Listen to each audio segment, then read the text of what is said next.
আসলে এই bearing pad কিভাবে কাজ করে, কেন এটা ভেঙে পড়ে, আর কিভাবেই বা এই ছোট্ট জিনিসটা আমাদের নিরাপত্তার সঙ্গে জড়িত।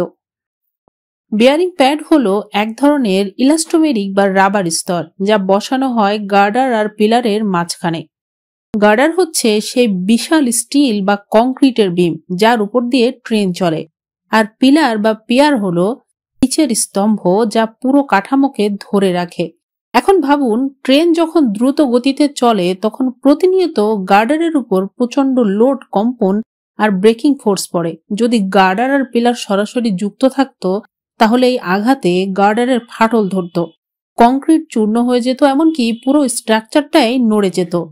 এই জায়গাতেই মূলত কাজ করে বেয়ারিং প্যাড। এটা যেন একটা কুশন বা শক অ্যাবজর্বার, যা ওজন সুষমভাবে বিতরণ করে, কম্পন শোষণ করে আর গার্ডারকে সামান্য নড়াচড়া করতে যায় যাতে তাপমাত্রা বাড়া বা কমায় কোনো ধরনের চাপ না পড়ে।